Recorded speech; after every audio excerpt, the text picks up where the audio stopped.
Dear students, आज ये BCom part first की क्लास चल रही है। जैसा कि आप जानते हैं कि मैं इंश्योरेंस क्लेम इस समय पढ़ा रहा हूँ और इसमें जो लॉस ऑफ प्रॉफिट या कॉन्सिक्वेंस लॉस पॉलिसी या जिसको हम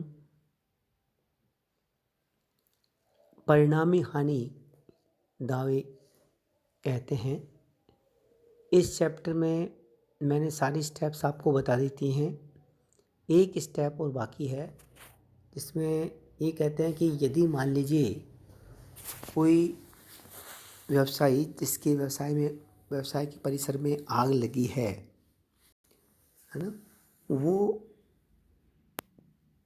अपनी व्यावसायिक गतिविधियाँ किसी दूसरे स्थान पर कोई दूसरा स्थान किराए पर लेकर के करता है, तो उस स्थान का किराया या उसके लिए कोई यदि कोई एडवर्टाइजमेंट करता है, विज्ञापन करता है, तो उसका खर्चा या कोई मशीन या कोई उपकरण जो भी वह किराए पर लेकर के यदि उसको दूसरा काम दूसरी जगह करता है, तो इस सब के लिए जो भी पेमेंट करेगा वो, यानी क्या क्या चीज़ हो सकती है, यानी दूसरी जगह किराया लेने पर किराए का भुगतान करेगा वो हो सकती है।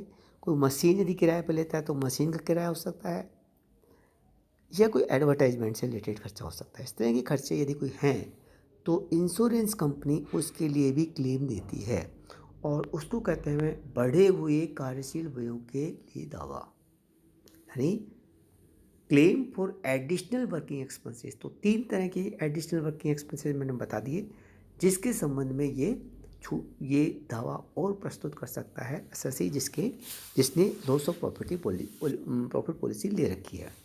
तो देखिए इसमें जो चीज़ें हैं कि बढ़े हुए कार्यशील व्ययों के दावे की राशि निम्नलिखित में से सबसे कम राशि होगी। कौन कौन सी? पहला, क्षतिपूर्ति अवधि में विक्रय में वृद्धि करने हेतु किए गए अतिरिक्त व्यय 3 तरह के मैंने बता दिए। मकान, कोई दूसरी जगह का किराया, दुकान का किराया, या कोई प्लेस का किराया है, या फिर कोई मशीन है उसका किराया, या फिर एडवर्टाइजमेंट के खर्चे। इनमें जो भी खर्चे हैं वो क्षतिपूर्ति अवधि में विक्रय में वृद्धि करने के लिए किए गए अतिरिक्त व्यय इसमें आ गई है। दूसरा, अतिरिक्त बिक्री पर अतिरिक्त सकल लाभ की राशि, यानी जो दूसरी जगह हमने किराए पर ली वहाँ पर जो बिक्री की, ठीक है ना, उसकी वजह से, है ना, वहाँ से जो बिक्री की हमने उसकी वजह से जो प्रॉफिट अर्न किया हमने, ग्रॉस प्रॉफिट, तो ये मान के चलें कि भाई sales at the place, new place, है ना, इनटू जीपी रेट, उसे मल्टीप्लाई करके अतिरिक्त बिक्री पर अतिरिक्त सकल लाभ की दर हम सकल लाभ की राशि हम निकाल लेंगे।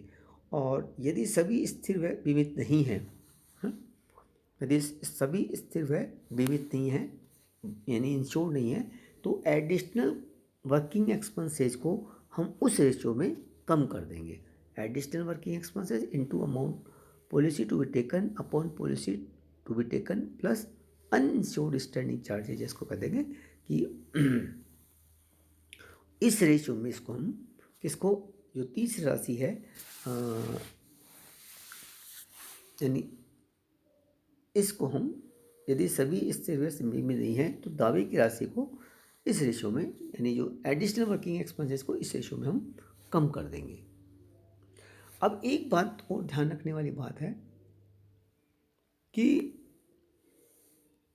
अतिरिक्त जगह किराए पर लेने से जो बिक्री में वृद्धि होती है, तो ये मान के चलेंगे, यदि क्वेश्चन में स्पष्ट नहीं दिया हुआ है कि भाई उसकी वजह से कितनी सेल में वृद्धि हुई, तो हम ये मान के चलेंगे जो भी सेल हुई है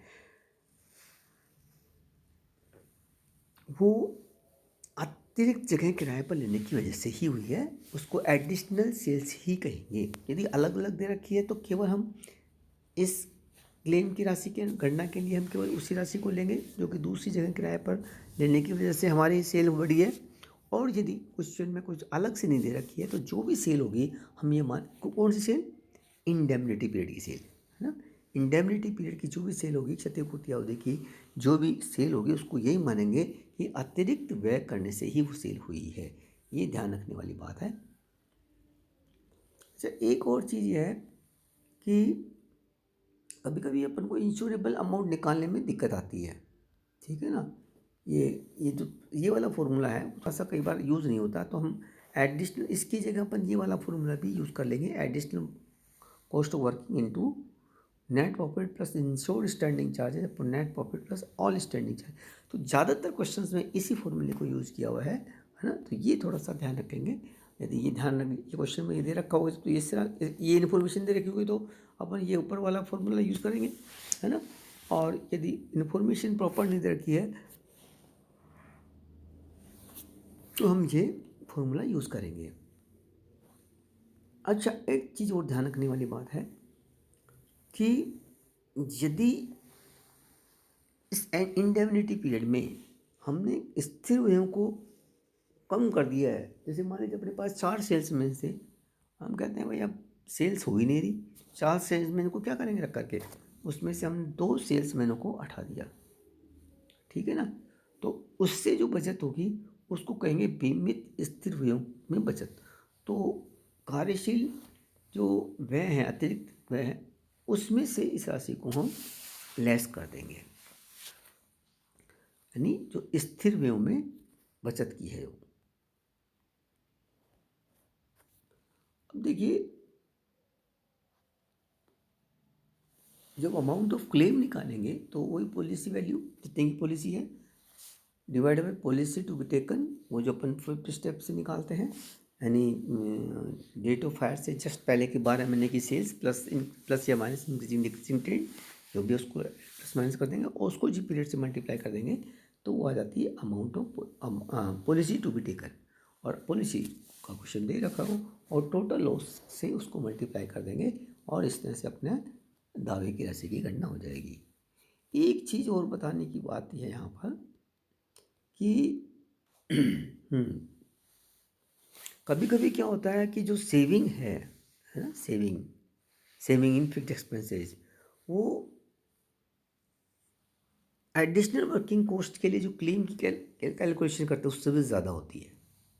तो ऐसी स्थिति में हम क्या करेंगे कि amount of insured amount upon insured amount ये तो कर देंगे कि loss of profit plus allowable loss of profit, यानी थर्ड स्टेप से लाई से जाओ, और allowable claim for additional work expense यहाँ कर देंगे, वो minus saving in insured standing charges. और इस तरह से सेविंग इन स्टैंडिंग चार्जेज को हम किस में से लेस कर देंगे, यानी लॉस ऑफ प्रॉफिट जो थर्ड स्टेज से लेके आया हूँ, और claim for additional working expenses 4th step या 5th स्टेप जो भी इसको यूज़ करोगे वो दोनों को ऐड कर देंगे और सेविंग को हम लेस कर देंगे।